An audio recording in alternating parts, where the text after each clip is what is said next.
And you really got to have that secondary shot caller with it. I mean, one point I like to come back to in that matchup is that Goal Fury, where SK wiped 4 players. Only Sam for Soccer was left alone, but nobody was keeping eyes on him. Nobody was paying attention to where he was. It was like, oh, it's just a Nemesis. He's the only one alive. And he walks up, gets a kill, steals the Gold Fury from right under their noses. Somebody has got to be the secondary with that one, really, helping to pull the strings. If one dies, you got to have some backup there. Man, last point about game number 1 as we head into picks and bans for game number 2.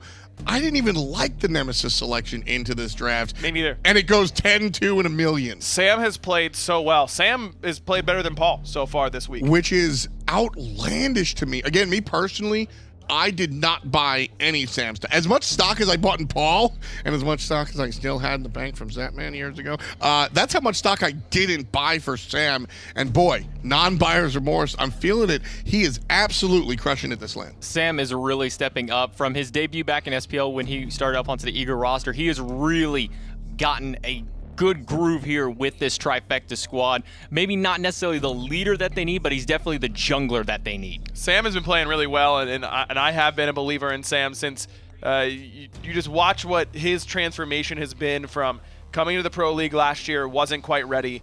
Then he goes back to the minor league and is the star for Very Nice to Me for a while. Then then he kind of takes a different role and learns how to adjust his play, and had a bad summer land, but I really do think Sam is a smart mind about the game, and it was only a matter of time until the mechanics caught up. Trifecta certainly showing off their jungler's prowess right now, up 1-0 versus the Europeans.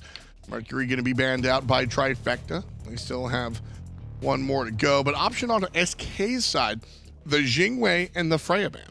Jingwei has kind of been the de facto hunter so far this week, and the throwaway ban and first ban has always been Odin. Everyone is just banning Odin right there. Jingwei switching that up, I think, is a pretty good idea for SK. At the same time, we mentioned how Zap early on in the game really wasn't doing much, but in a lot of those late game team fights, that's where he was coming in to shine, getting those quick little picks after the fact of those Phoenixes. So taking this one away from him is a good idea. A lot of the powerful picks that we've seen, Jingwei is the response to. This is that counter meta we were talking about. Yeah, all these picks, Arlong Shen, Ho Yi, has been played a lot. We actually saw players escape by being knocked up, and that Jingwei has been a response to a lot of these. Odin has been banned out for much of the time, and now he's going to be selected. First pick.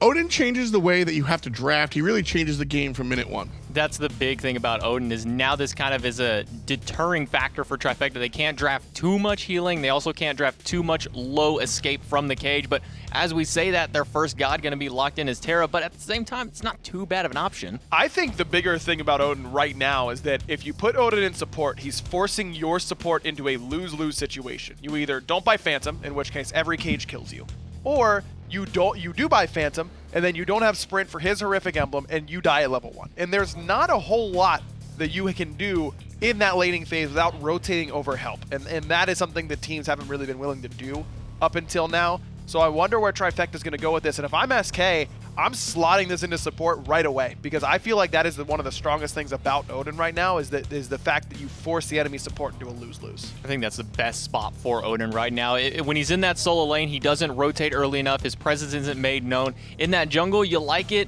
His damage starts falling off, and he just kind of becomes that secondary support, so you lose that option for another carry with them. So right now, having him in that support, and like you said, the lose-lose. It's just, you just can't win against this Odin support. Trifecta select Terra and Raijin along for the ride, and SK Gaming are going to arm their jungler again and give big late game power to Lawbster. I gotta be honest, we're halfway through the draft, and this is better. This is a better draft from SK than I've seen in probably 6 to 7 months. I like the Naja for Faeles. Lawbster Scylla has left a little bit to be desired so far this week. We'll see if he can bounce it back here with a really good selection with his jungler. Faith. Can be a good matchup against Raijin as well. Tycho Drums leaves him pretty vulnerable. I do really like the Cerberus pick. This has consistently gone to Neil, and I expect it will here again. But Neil has not had a particularly good land. I really thought that Neil was going to show up and have a breakout performance. It's really been anything but. And if Trifecta want to turn around this performance, I know they're up 1-0, but taking 50 minutes to beat SK is really not something you're looking for out of a team that might qualify to DreamHack. Yeah. I think that we need to see more from Neil first. Absolutely, I have to agree. I mean, and before I use the stock market analogy, I mean, I was all in. I still am all in on Neil, to be honest with you. But I'm feeling some buyer's remorse at the moment. This has not been his week. Absolutely. The blink under the tower and the empty Stygian Torment is always going to be in my mind, I think, until he turns it around. So hopefully for Trifecta and their fans, Cerberus is able to do just that for NeiruMah. Second round of bans coming out. No Fenrir and no Bear Mom for Trifecta as they take them out in ban phase number 2. I think the Fenrir is a strong ban. Artio also kind of would stop a lot of what Terra wants to do. And then SK. Going to ban out a carry, no Uller, and the 4th ban on the way. I'm a little confused by the Uller ban. Zapman really didn't have the best performance on it when he grabbed it, and we already see that Paul has his Raijin locked in, so I'm a little confused by it. It seems a little more like a throwaway ban. It seems to me like it's just we went to the Hunter tab and we picked one that had a leap, because that's what's going to get out of Odin Cage. Susano is another jungler that can get out of Odin Cage. Seems like he can't, but Jetstream does go through that Odin Cage, so I think that taking Sam off a priority pick, I'm surprised they leave Serket open. Serket is a pick that I'm looking for here if I'm Sam or Thor. Those are 2 picks that I think he could be comfortable with, that could be very strong, but Ho Yi, this is perfect, because this is exactly what SK wanted for themselves. Good, guaranteed Odin Cage follow-up. It also would have taken it away from Zapman, but Trifecta having the first pick out of the ban phase to get himself something comfortable that still gets him out of Odin Cage, I think is a great pick. Good call in the selection for SK if they lock it in. They're certainly thinking about it. Faeles, just listening. Almost undoubtedly that Naja is going to be in the hands of Faeles. So he's going to think about Athena. So thought about being selected here. I think I would like the Athena better. And Ram, at the core of it, listen, again, unsuccessful team. Funball is still a good hunter. And when it comes down to Ram, this is the purest of hunters. Athena sort of qualifies as Odin Cage follow-up in my mind, because you get Defender of Olympus on the Odin, someone who can't get out, that's guaranteed big damage coming onto that Odin, so I don't mind that whatsoever. And SK is also one of the only teams running this Scylla right now with Lawbster piling it. They did it yesterday against SSG. I think both games they ended up playing up against it. Didn't have the most success, but it was coming online in those later stages. Unfortunately, I got hit by a Giannis snipe, but Robin, the first time we saw him banned once yesterday, but now we're finally seeing him picked up here for Trifecta. This is a very high aggression god going in Sam's hands. I like it. Sam definitely needs to be concerned about where he's using Mystic Rush to make sure he doesn't end up locked in an Odin Cage he can't get out of, but it's an aggressive selection. It lets him dive the back line just like he did in the last game with that Nemesis, and I think it's very good up against Scylla and Naja, both of whom really rely on their big burst of CC and or damage. An overhead kick gets you out a lot of that. And not only that, he can also chase both of them down. If he doesn't use the Mystic Rush to engage onto the Scylla, as soon as she uses that Sentinel, he can just jump in right after. Same thing if the Naja has to use their ultimate to get out or, overhead kicks the Sash, he can just go right down on top of them. Odin's the type of character I said that really changes the game from minute 1. The way you draft, the way you think about it and everything. Odin's also a character that you select. If you select him in the early parts of the drafting phase, you select him, and then at the end, you can kind of say, did we achieve what we were looking for? Professor Aggro, pass or fail? I think they passed. I think the Terra selection, I do like Trifecta still be willing to go towards a great team fighting god. Yes, Terra can get punished by this Odin, but if Scary plays well enough, then it shouldn't be too much of an issue. Which, if I'm Trifecta, their coach, their fans, I'm trusting Scary. Scary has been the guy. He's been his namesake for the opponents across the way. Trifecta trying to close this out in 2. But SK have the Ringmaster. Will it be enough? Let's watch the game, the whole game. Hindu Man, take us away. Thank you so much, Desk. And here we go for game 2. SK down 1-0 up against Trifecta, who honestly did a pretty good job of holding on in the last game, Taco, and fighting back into it, where SK just couldn't end the game. And that was just a systematic function of failures against that right side Phoenix, and multiple Phoenixes actually. It wasn't even just the right-hand Phoenix that SK were struggling with. You have to give kudos, though, to Trifecta for holding on, because that does require some pretty heavy mental fortitude to still try to bounce back despite having been down 2 Phoenixes on multiple occasions. Lawbster playing the Scylla again. We saw it a little bit earlier on in this tournament. Not with the greatest of success, but hopefully this is the time they need it to shine. He started off with the Aegis this game, and is this because he's up against the Raven? I think the Raven just has so much die potential that it's scary enough to prompt an Aegis response.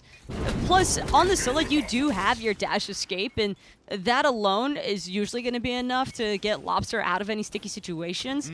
But better safe than sorry with the Aegis. Trades in the dual lane will begin as expected. Nothing unusual in the jungle for the time being. Everybody's starting off in the usual positions. Both the supports gone for the horrific emblem. We do see some sprints now and again, but it's better safe than sorry against the horrific as Halfdevil now looking to cause some problems at the purple buff. Zapman, though, knew that all he had to really do was hold on to that ricochet until the last moment. Double bounce will be good to help confirm. And, well, Halfdevil's just going to have to live through knowing that he was unsuccessful in that lunge in. Lawbster going to clear the wave a little bit quicker than that of Paul there at that moment in time, so he'll get to the red buff nice and early, looking for the solo experience. Halfdevil still only level 1 though because of the contest, but it has allowed Funballer to hit level 2, so at least he's got his role available now for a bit more safety on SK's Hunter. This is one of those scenarios, though, where I'd almost rather see Halfdevil looking for the farm as opposed to the buff invade. I think that Cerberus Ho-Yi is a safe enough composition that it's very unlikely that an Odin will be able to confirm that purple buff away from them. I think that Odin is also, if you're going to be playing him in the support role, the entire mentality behind this pick is to get ahead. NeiruMah taking a bit of poke there. He's looking for some wave clear. Halfdevil still at level 1, just because of that first wave syndrome that caused a couple of problems of the engagement. Slows down Odin in the early game too, and that's kind of where Odin starts to shine a little bit more, so we're at that level 2 mark. So him already being down is going to cause a couple of problems. Shouldn't be too much to write home about though, because the ring will still stay relevant throughout the game. It's just part of the process, though. Halfdevil has finally managed to tick into level 2 here.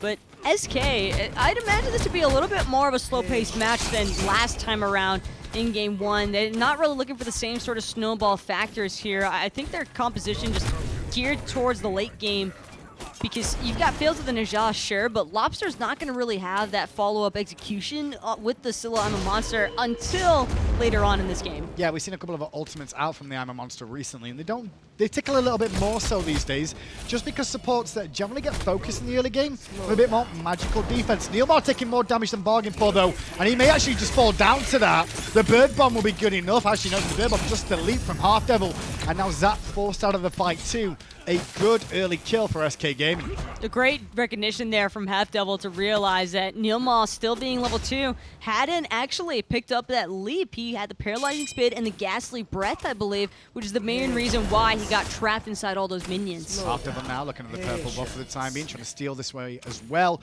But NeiruMah and Zap may be around, and Halfdevil's going to be a little bit careful here. There is 2 characters up against him as he was looking for that purple buff. He will get away potentially. Luckily, the stun from NeiruMah didn't land. But a ricochet off the wall will punish Halfdevil again for being overextended and alone. That ricochet might be affected against Kreese, but it is still the same against these gods. Nice double, triple bounce. And that's really all it comes down to. I'm not sure if that was Zapman's intent or if he was kind of just throwing it out there for the sake of it. Either way, though, what a response from the Hunter. So it works out okay in the grand scheme of things, but it's 1 for 1 as it stands then. Halfdevil getting the first blood does help him out in terms of build and quick trip back to base, but now with that death for him too, him and NeiruMah are going to be about the same sort of position once more again. Let's have a look back at that respawn first blood. I almost wish I could get this in slow motion because that was just fantastic. Well, actually, I was thinking about Zapman's skill. That's the thing. I was thinking about Zapman's skill for a second there, but no, this is still really well played, though, from Halfdevil. He's just harassing NeiruMah, constantly poking into him, but knowing that he was going to clear the way first to get that level 3 advantage. Yeah, credit where it's due, though, to what we saw out of Funballer there, because he was just firing those astral arrows through the damage, so there was not much NeiruMah could do, just consistently slowed time and time again there. Well, now the situation is evolving. Trifecta's mid laner, Paul, got the Book of Thoth online early. Just lately, we've been seeing a lot more boots rushes rather than the Book of Thoth rush. But Paul wants the extra damage, it seems. I think it all depends on what kind of jungler you're up against. In this situation, Lawbster probably feels a little bit more threatened by the Raven than Paul does by Najah, because Paul, at least, he's got the Percussive Storm with the Raijin. I think there's very easy turn and burn factors to come into play here that Faeles probably isn't going to want to just 1v1 look for Paul by himself. One difference between the two junglers, though, builds pretty much identical so far. Only difference is it's Beads versus the Blink. Now, Blink is pretty much utilized a lot by the junglers these days for engaging, but Faeles is really worried about the CC chains a little bit more so. And I think CC chains are understandably threatening, but sometimes as an Aja, the Blink is awesome to have for the start, but if you're getting interrupted and then killed before you ever even get a chance to get that ultimate off to begin with, you kind of just lose purpose. Hits on Halfdevil again. He leaps away. Zapman going to go in, though, get the ult out from Halfdevil. So does NeiruMah too. Stygian Torment doesn't hit Halfdevil, but it did hit onto Funballer. And Funballer was just trying to help out his support, and Funballer could die because of this now. Overhead kick will make sure NeiruMah gets the kill. However, Ducky's here, but so is Lawbster. NeiruMah might not have seen Lawbster on the backside, and right now he's just trying to bring all the attention away. Jumps through, though, but Halfdevil still giving chase. Lawbster finding the last hit with what I believe was a crush over the wall there, but nicely played by NeiruMah in the end to pull the members of SK away from his carries. Biggest difference there is Trifecta's support got the kill, whereas Lawbster managed to pick up the one for SK, so that does favor SK ever so slightly, especially when you want that mid lane mage to get as much gold as they can. Halfdevil, though, could be in trouble again. The ricochet followed him through the leap. The shield, after the fact, will not keep him alive. Sam for Soccer's rotation punishes the dual lane a little bit more. Trifecta up 3-2. Funballer came back just in time to watch Halfdevil die, and there's nothing worse than seeing your enemy ADC lane opponent with 2 kills and an assist, because now Zap just has an inherent XP lead over Funballer, and that is very impactful in this matchup that Zapman is arguably already favored in. Well, the good news for Funballer, though, is that he does have his Devourer's Gauntlets online, however, after his death, so he's stacking that up, which will give him a bit of a power advantage eventually over that of Zapman, but Zap went for the boots a little bit earlier on, as we've seen time and time before. I think Boots is the better mentality to go for in this matchup, because Zap is undoubtedly going to try and pressure out Funballer over and over and over again, and that's exactly the direction he needs to be headed. Ho Yi has such an easy time catching out these dash gods in the hunter role that Funballer can't really afford to put his back against any of the sides. Otherwise, we've already seen what Zap can do without even having that Mark of the Crow set up there with Halfdevil. He's seemed really on point with some of these ricochets so far. We're following along with Ducky right now, and I will say his ultimate early on in that little engagement on the left-hand side did make a bit of an impact. So he gets an assist for himself too, which made the stem the bleeding a little bit more so than how bad that could have got for SK in that scenario. All square, though, just a 400-500 gold lead so far for SK, which is down to superior farming. I'm glad that Lawbster is back on a traditional mage, though. I don't feel like with the Chiron, as the match went later and later, that he was able to really have all that much of an impact. But Scylla is a god where if you're going to be going 40 minutes anyway, you want the damage that she can provide. Quite a bit of grouping there around those oracles, and I realized Trifecta released the pressure a little bit, that they had that little bit of a standoff against SK, and I think it's because Athena was actually missing at that moment, and taking into account Athena still has that ultimate to make an impact, to make it a 4v5 if required. Scaredy was still in lane, so oracles go freely to SK for now. And Scaredy on the Terra, just another really heavy utility-based god to try and provide an additional wall of support here for Trifecta's carries. I think that Paul and Zapman did such a great job playing off of each other in the last match that also is one of the primary reasons why they're able to find that upsetting turnaround in game 1. Halfdevil, very deep in the enemy jungle again. He got some wards down around that red buff, and I think that was the call, was nearly got collapsed on, however, but still Odin, so he had the ring or a leap if he did get under pressure, although we've seen that not be enough just lately to keep him alive so far. Now towards the mid lane, Lawbster working towards his Book of Top, has that stacking up as well. Both mid lane is in a very similar position in terms of builds. Sam for Soccer, though, staring down Ducky right now, who looks like he's trying to strip away Sam's back harpies. But the Shadow Fist is not going to find a home as Sam hits that one into the wall. This could be a little bit greedy from Ducky, though. He's going to dash away just in time, wisely so, away from Scary D. Bit surprised by the junglers so far, though, Taco. I expected both the junglers are on Ravana and Naja. The early game is where they love to shine and cause problems. Well, maybe this could be the one. Sam for Soccer going in at Halfdevil for a second, but always worried about the disengage. I expected these junglers, though, they're very aggressive. They should be looking for picks. It's hard to find a spot to gank right now, though, because there have been trade-outs on both ends, but Trifecta have a relatively safe composition. Same could be said for SK. I think that Funballer and Lawbster have unique tools that they can just buy so much time for their teammates to respond to the area that Trifecta don't really want to put themselves behind early on. Yeah, Scary just continues to farm up this lane as well as Ducky. Ducky with a bit of a lead at the moment, level 11 to level 11, but he was ahead of that before that minion wave down as well. Red buff did get dropped, however, by Trifecta, and that's why the gold is still relatively even between the two. We could be in front of a long one here, Taco. Also, you have to think about what just took place in the last match. I think part of the jitters from that game are still settling because when you go through like a 45-minute ordeal that's so back and forth for that long, you do just want that moment to breathe. And I think this early game start has been it for both teams. I think that's the big story here as well, is the fact that the early game, Trifecta, that's where they needed to make adjustments because SK got such a lead because of Trifecta's early game, so they're focusing on that.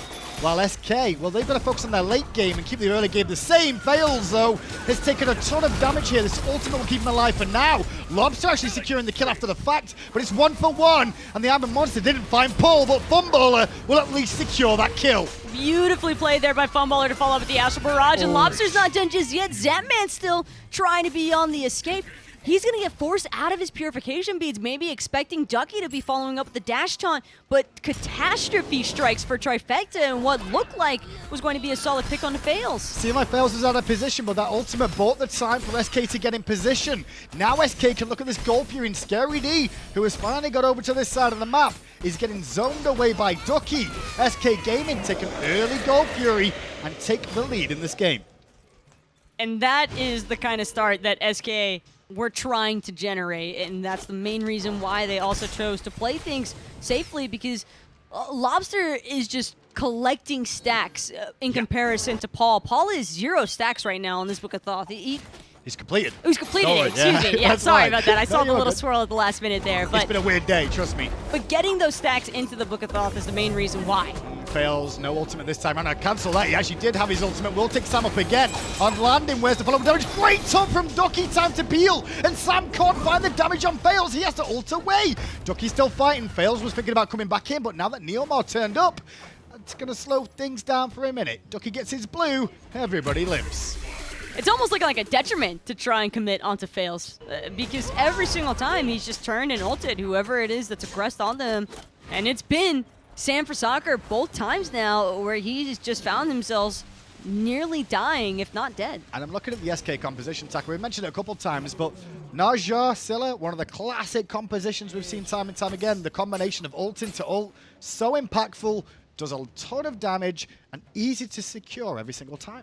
And just in case that doesn't do the trick, they're probably going to be low enough that Funballer with this Astral Barrage can look to just clean up the pieces. Very true. I think we saw a glimpse of that in that first little skirmish over by the red buff where Funballer actually did find himself a kill in that way, and it helps close that gap between himself and Zapman, enough so to where now he's the one actually taking the lead over this dual lane in terms of XP. My concern is I feel like SK's composition in the latest stages of this game in terms of full build, full itemization, as well as full levels, I think SK outscale that of what Trifecta can bring. I think Trifecta may have a very good mid game, but the problem is that if SK control this early and develop that through the mid and get to late, it could be a problem for Trifecta to try and find a win here.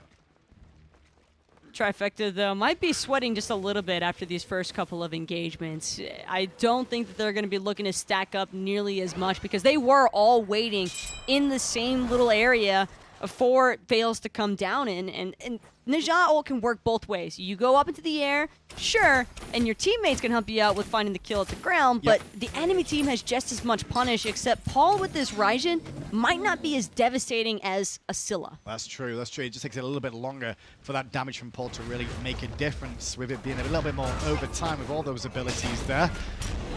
Over to the solo lane we go, level 14-4, Ducky up against Scary D, having a pretty solid lane again on this Athena. If we do hit a game 3 here, Trifecta may need to look at taking away this Athena from Ducky because it has been a consistent issue, a thorn in their side, so to speak. As is Halfdevil, but you can't get rid of him. He's going to be playing the entire set.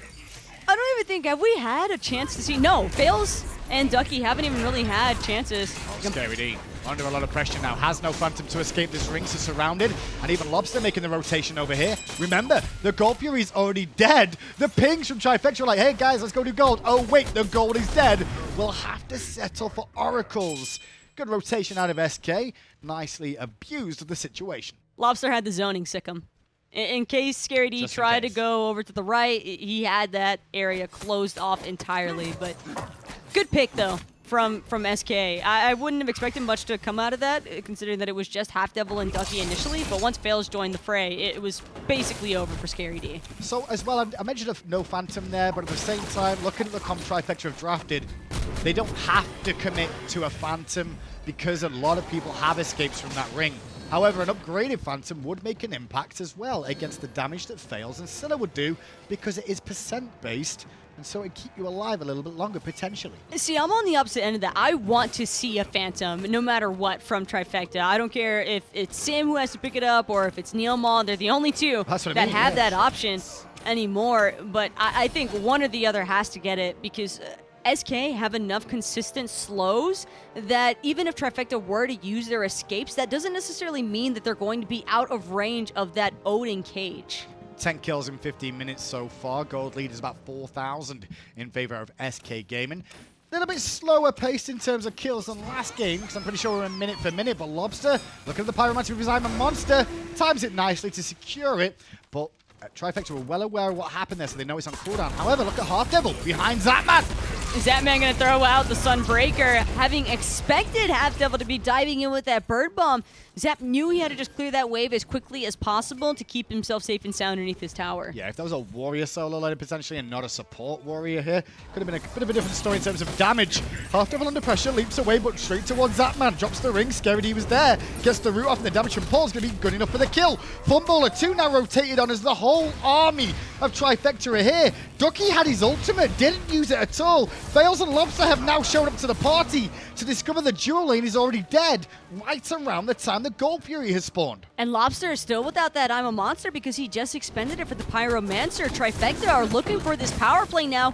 Crush still has some chance to strip away the Gold Fury, but Lawbster is uninterested in trading, or the possibility of trading out his life for the Gold Fury. And a good play from Scary D there. Makes the rotation manually, gets involved, gets himself a kill and an assist, and then also prevents Ducky getting that tier 2 tower that he stayed in lane to try and bring down to answer back that of the Gold Fury. Halfdevil and Funballer were just so heavily surrounded by Trifecta members. That was probably the main reason why we didn't see Ducky even bother with the Defender of Olympus. By the time he made it over there, he probably would have just been added to the body count because Halfdevil and Funballer just got shredded by that DPS from Trifecta. Ducky now over on this left-hand side, looking for a bit of a play on Zapman. Won't be able to find it, however. Did use his teleport to come to this side too, interestingly enough. I'm not sure exactly to why. I'm still looking for the reason, really, of like why he came this side. Maybe to defend the tier 1, make sure it doesn't go down. Might have been expecting another power play from Trifecta because whenever you see someone backing right in front of you in competitive play, that's usually a green light for you to be able to pressure either on a buff or on their T1 towers, just because you know it's going to be a temporary 4v5. So even though Trifecta get the Gold Fury there, SK hang on to the gold lead for now. The builds, well, relatively slightly advanced for SK at the moment. The experience was there as well, but SK have the lead. And if they continue that, that's where my worry is. But we did get to see Trifecta a bit in the mid-game where they work as a 5-man unit and how strong this composition can be if it can get together. But for just as dangerous as Trifecta look, SK still have quite a lot going for them. Because the power spikes are going to start building up now. Faeles at level 16, Lawbster at level 17. Both the mid and jungle for SK having a 1-level lead over the direct opposition. And it's not much, but it's a start. No Phantom this game then is the answer. Sam for Soccer and NeiruMah are not going for those at all. It's Blink for both, and Beads for Sam for Soccer was his next relic, as well as the Magi's Cloak too, so he's really worried about CC chains on this Raven. It could make him a little bit tricky in the team fights with that amount of escapability of CC immunity. I think that that's actually going to dissuade Faeles from ever trying to aggress onto this Raven, because if he looks for that sash into the Windfire wheels, he's just going to eat the blow of that CC immunity from the Mad Guy's Blessing, and that'll leave him drastically out of position for punishment. Yeah, I mean, you talk about hard CC this game that SK are bringing. Realistically, it's the taunts from the Athena, the roots from Lawbster, and the sash from Faeles. And that's the only thing that can really break them apart in terms of breaking these bubbles, forcing those beads. However, SK, all of a sudden, got a bit of a power play in mid lane. This is open up because Ducky's done such good work in the solo, I guess, to bring down that tower. It just collapses over towards mid for a free extra tower. Now they're looking for a pick. NeiruMah gonna be the first taunted in, trying to go into the Sinjin Torment, but he's already so low. That crush damage is too much to handle. Great beats though from Zapman, gonna prevent him from going up into the air from Faeles' ultimate. Yeah, hot beats from Zapman and well-timed ult from Faeles too, to be honest. Didn't use Sash or anything, set up just straight ult, forced the beads out. Now Zap has no beads. He's gonna be a little bit careful of Ducky for the next minute and a half or so, because those Athena taunts could really set him up for death, and they're looking for a pick on him now. Zapman though, gonna get taunted back in by Zapman. And now, Lawbster, unable to connect though. He's been zoned away. He's actually getting aggressed on by Sam for Soccer. Paul manages to bring down Faeles. Meanwhile, Lawbster still in this mix for a moment or two, but he's down to Scary D. Ducky gets a ton onto Scary D, but Zapman is still alive in this fight. SK set up a trap, but it was countered by Trifecta. Now 2 members of SK are dead. What can Trifecta do with this advantage, though? Sam and Scary D just completely bamboozling the likes of SK. And Lawbster also split a little bit too far apart, but Zap actually trying to play aggressive here into Funballer because he has backup. Funballer in an awkward spot, beads down, Aegis down. He was looking to try and pick up Zapman, doesn't find at the end of the day. And now this could present a Pyro or a Fire Giant. Trifecta looking at the Fire Giant as it's only a Guardian and an Odin to contest. As far as steal potential is concerned, I'm not sure that that's the real question at hand here for SK. Ducky and Halfdevil sticking around merely to try and delay Trifecta of sieging this so someone else can try and respond, but I don't think that's going to be the case here, Andy. They're just going to all-in commit, and now Halfdevil is very likely going to end up falling here. Yes, he will indeed. Ducky will escape the noose for now, but the Fire Giant on all 5 members of Trifecta. The gold is now even. The experience is now even. It won't be for long, though, because Trifecta have a huge power play. All the Tier 1 towers are still standing for them to take down. That's gold in the coffers. Tier 2s as well. And a Gold Fury spawning soon. SK now on the back foot. I thought maybe one of the carries from SK would be able to make it over into that Fire Giant pit, but those respawn timers just took a little bit too long. That by the time they were up and running, that fire was already down to 20-30%, and Athena, Odin are so easy to time burst around that Trifecta, I don't think we're ever really sweating about that one. So far, the story for SK has just continued of how unfortunate their season has been. Trifecta, however, on the brink of elimination. Well, that last game was not the cleanest whatsoever, but they still came out with a W.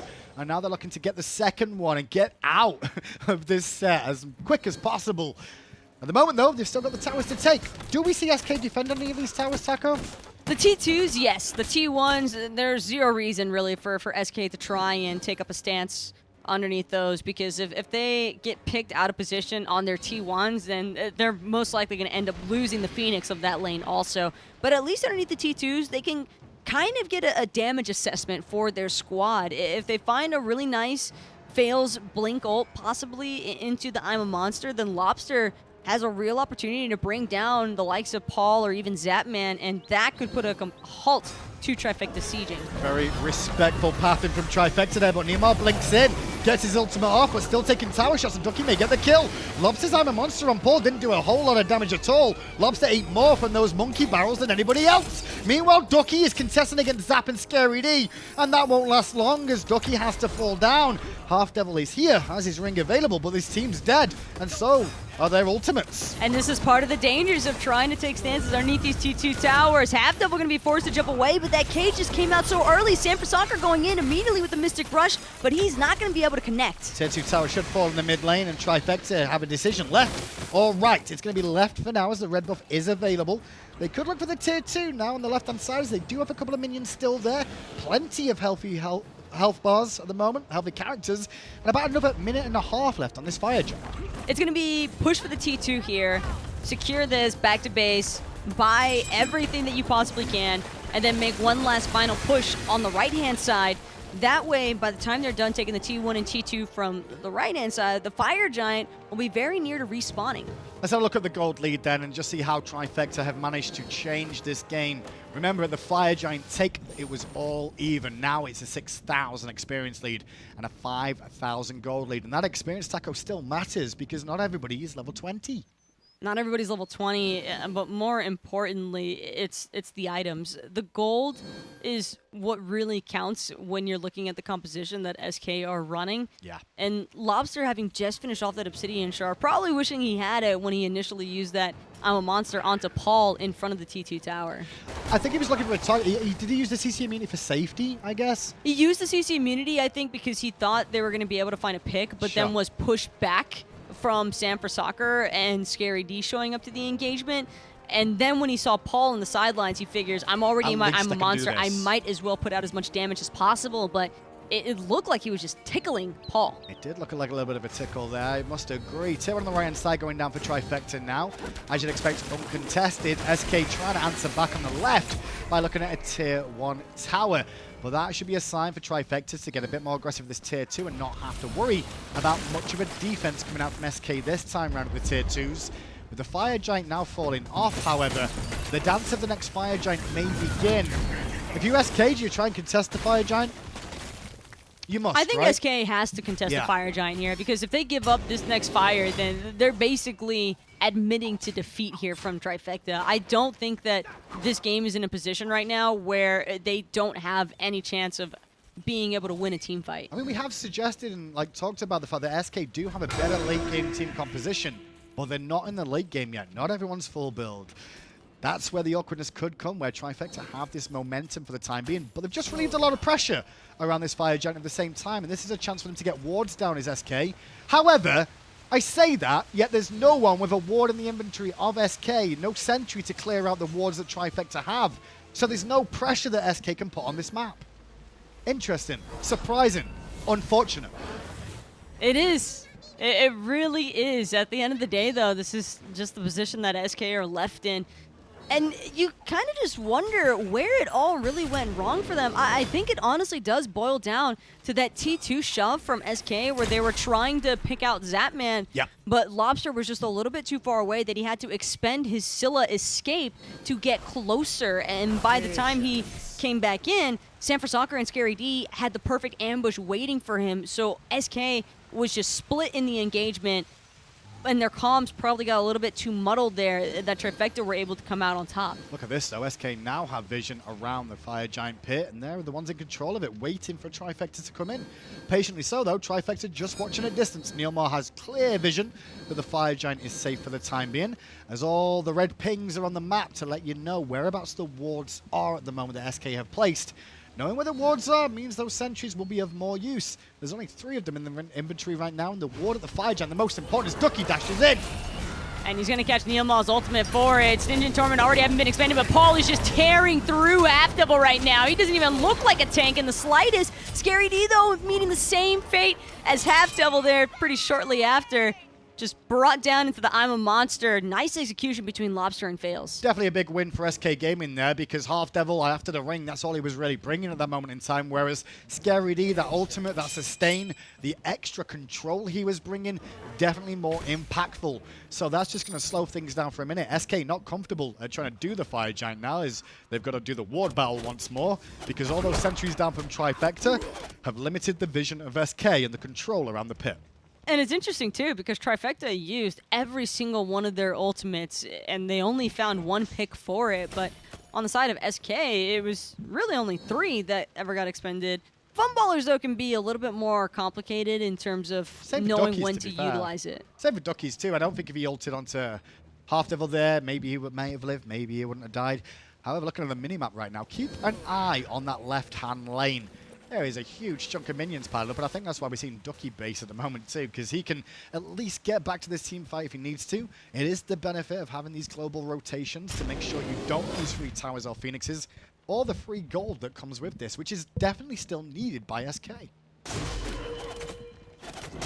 all that red around the fire giant right now, though, and I'm starting to wonder if those bottom sentry wards are visible to each other or if they're both just slightly out of range of the other. They are, clearly, because it would have been down by now, surely, right?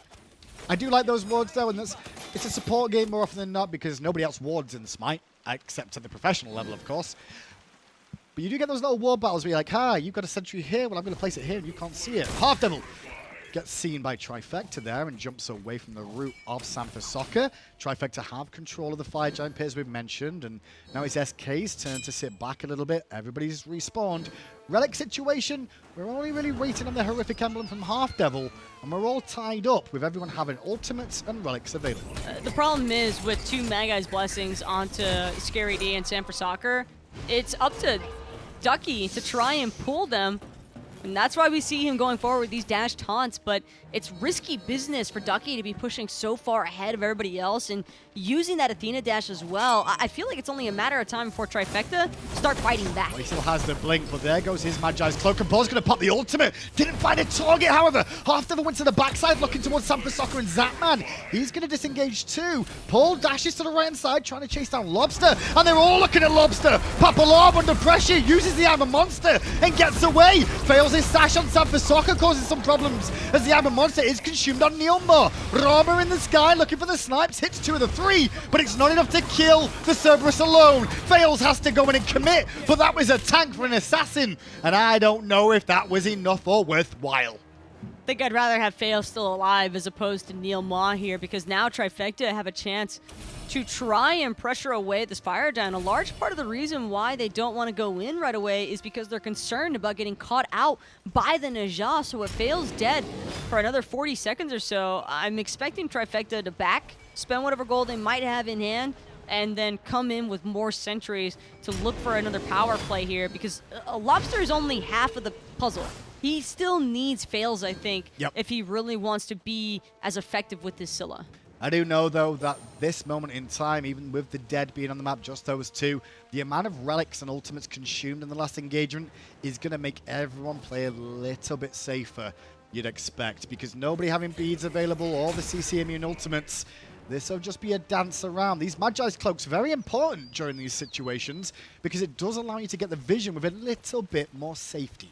I know that Ducky is not a huge fan right now, though, of being the member on Magai's Blessing duty, because it's tough stuff as an Athena when you're the only member of your team that can reliably pull these blessings. Unfortunately for Faeles, if he tries to invest in with the sash, he's more likely to die than do anything else. Nice little window recognized by SK there at the Pyromancer. Could have been cheeky to actually pull that fire giant because their damage was pretty damn good there, actually. Although Trifecta would have had an idea what was going on and maybe been able to contest. They don't get the full vision, though, of the fact that Zapman was in base.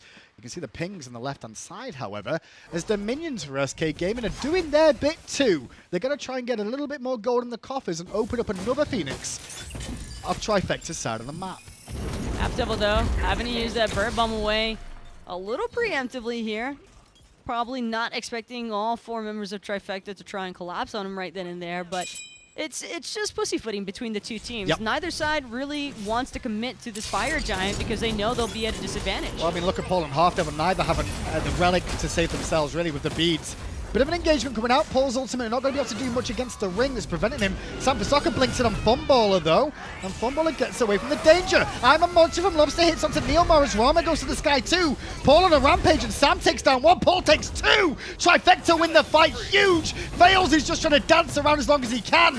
Funballer can only watch on as his team is decimated. The fire giant is available. That's game. Trifecta don't care, though. They're going to just go for the end. I think they can just end here. Everybody's dead for 40 seconds or so, and only Funballer left to play defense, but 1 ROM against the entirety of Trifecta. That is a healthy Trifecta, by the way. I've seen Hunters do this before, okay? But I just don't know, with no beads, no Aegis, no ultimate, the Funballer has it in him. That's the catch. It's not having beads, not having the Aegis. Funballer's only option here is to play defense on the Titan specifically, and I'm just not sure he's going to be able to cut it. Well, after that stun, that could already be enough because the Titan's down to 50%. Trifecta have taken down SK2 to 0, but it wasn't clean, it wasn't easy, but they get the W they needed. And Trifecta Again, you can just tell the size of relief coming through on the players' faces right now. They took that rough set loss against Insignum on Monday, and here, today, they have managed to bounce back up against SK Gaming. And there's SK on your screen. The end of their season is now here. Not a lot of expectation on this team's shoulders, honestly, with how their season's gone, but disappointment for themselves. They won't be happy with their performances. They haven't been all year. But personally, I think it's time that they're all talented individuals, but I just don't think that team stays together next year. I think they had expectations for themselves, though, coming into this Definitely. LAN. The way that they were all talking about things on social media, it really felt like they might have had a chance to do something pretty big here, or at least pretty big compared to how their season went. Unfortunately, that's just not going to be the case, and Trifecta just going to swallow up all those dreams. I really think SK Gaming's game one there really just told you how their season's kind of been. They've had the opportunity to potentially end some games. They've hung in there with some big name teams too, but just no W's. And if you're not going to get W's, That was such a close game one, though, and it really hurts to see SK just falling back into their old habits, even right there on the verge of victory when they... I'll never be able to forget about them going for the kills as opposed to the Phoenixes, and they're not the only team this LAN that has fallen victim to that same mentality. 2 teams advanced so far, 2 teams dead so far for their season. Still 2 of each to come. Let's go to the death to break down set 2. Thanks a lot there, John. Thanks a lot there, Hindu. Little frazzled there after the set, feeling like SK just not able to really bring it home. But across the way, Trifecta, game number 1, we were concerned because Trifecta just frankly weren't as strong as I think a lot of the fans at home and frankly the team probably expected them to be. Going up against SK, this is supposed to be easy. Game number 2 looked like it. Game number 2 was pretty easy for them. It was back and forth for a little bit there, J-Mac, but I like what Trifecta does. They just kind of sit there and wait and wait and wait until SK just inevitably make a mistake. They played the bait there, and the big fight for me was up there at the tier 2 tower over on their side of the map where they tried to go for the pincer maneuver, but it just did not work out for SK Gaming. In fact, the pincer maneuver ended up working highly against them. It was just really easy for Sam this set. I mean, he was really, really strong on the Nemesis in the last game.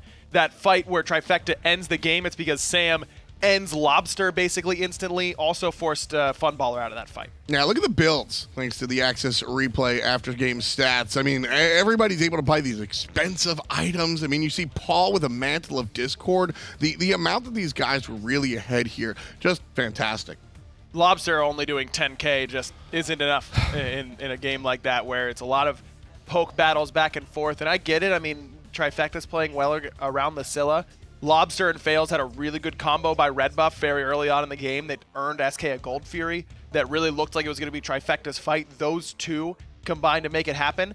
But that is the story of SK, where they'll have one moment, you go, that was good. And then you wait, and you wait, and you wait, and you wait, and you just don't see it for weeks, months, or a split. Sanford Soccer is your Steel Series MVP. Fantastic job out of the jungler, the technical rookie. He has flirted with the Pro League before, but I think everybody would like to forget his time. What was that, Eager? Yeah. Not a great look for Sanford Soccer. Clearly brought up too soon. Went back down to the minor league, kind of worked out his kinks a little bit. And here, I mean, look at this play right there. That play might have sealed game number 1. Now, this was 15 minutes in, a long ways off from when the game ended. But that snatch of the Gold Fury just evens things up. SK, I mean, they're a team, and they need momentum in order to do anything, and Sam kind of snatched the wind out of their sails. I think in that play, and then probably what I would call the game-winning drive for them is Sam blew up Lawbster multiple times in these late-game team fights, and Lob just not able to get his damage off. We see it. I think this is the play here where no, this isn't quite it, but he dives in on Lawbster, drops the Mystic Rush, hits him with his root, and then just smacks him in the face, and he's gone. And there's nothing that Lob can do, can't get the damage out, and that's why we saw such low damage out from Lob. But he was also just ulting the tank so many times. You said you get it.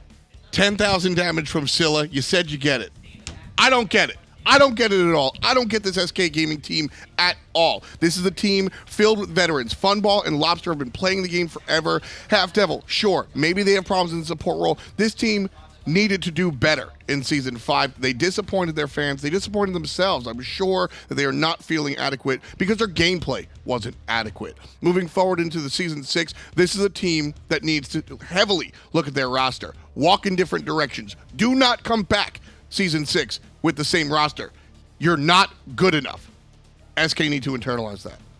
The winning team, however, looked fantastic in game number 2. Sam for Soccer standing by with the post-game interview. Let's see what Trifecta have to say. We're here with Trifecta, Paul and NeiruMah, two of the players that were pretty solid in that performance. Boys, congratulations, first of all. Thank you. Let's go back to game 1, however. You guys on the bad side of things for a considerable amount of time. What was going through your heads, and how did you really turn it around? We never really get discouraged when we're behind. We have a game plan typically, and we think if we just stick to the game plan, we'll be fine, especially if we communicate how we want a team fight before. And they had a team comp that's pretty good at putting you behind, too. They had a Fenrir and Athena and Morrigan. They have a lot of global presence and pick presence. So you have to be quite cautious of that, and I think that we kind of just messed up our early game a little bit and put us behind. But we were still confident that if we just played our game and played together and didn't make too many more mistakes out of the early game, that we could come back. And what were you guys expecting that set to come as close as it did? Not even just in game 1. I think in game 2, things were still relatively close. I'm surprised at how good they were, to be honest. I thought we were going to 2-0 them like easy, but they gave us a fight. I'm really surprised, actually. I want to ask you too as well about the fact that realistically you're both relatively new to the Pro League still compared to some of the, founding fathers, let's say it that way, right? Zapman. How does it feel with this year, coming into it? Do you feel like, have you settled in? Is it everything you expected it to be? I know for me, I've been here for about a year. I didn't find it too bad to settle in to begin with. I'm pretty confident in my own abilities, and I know that if I just practice enough and we have a game plan, a strategy, and a system, it's pretty easy. Even if you're nervous or something like that, if you're well prepared, it's pretty easy just to fall into how you've been playing and how you've prepared and play like that. Paul's a little bit fresher than me, so I don't know how he feels. He does pretty good. I don't though. know. It's like home. Yeah. It's like home to me. Yeah, he's pretty ice cold to be honest. Doesn't really look like he's nervous ever. He's here before the games, like looking off into space. Paul's solid. Okay, Paul's always solid. I'll take it. Always solid. It's definitely a positive outlook to Yeah. have for things, though. And moving forward now, who's the one team that you guys want to face working your way through the lower bracket? I want to play any European team to qualify. A rival. I would like to play either any European team really. It'd be nice to play players I haven't played against, and I've seen them play a lot. Especially to be able to make a mark, especially in like the dual lane for me and Steve. I think it'd be pretty good. I think I had a pretty poor showing today individually as to how I normally play, so it'd be fun to play against someone like Rival, like those iconic European dual lanes, and be able to show what we've got. I think that'd be fun. Last question before you let you go and celebrate then. Later on today, LG versus Armada. Who's your money on, boys? I'll let you go first. I hope Armada wins, because everyone loves an underdog. Yeah, I think it'll be close. I think LG, they have more experience, but it's whether or not they can execute a game plan. I think some of their stuff looks really good, but it feels like when they try and put it all together, they do things individually and not as a team. I think if they can play as a team, they'll win for sure, but I think if they fall into the chaos, I think that Cope's going to clean everyone up. He's playing really well. Yeah, I'm not taking that, boys. I want a 2-1, 2-0. What's the scoreline? Let's go. Scoreline? I'll go 2-1 LG. 2-0 Armada. Thank you so much, boys. Congratulations on your win Thank you. today. We'll see you later in the tournament.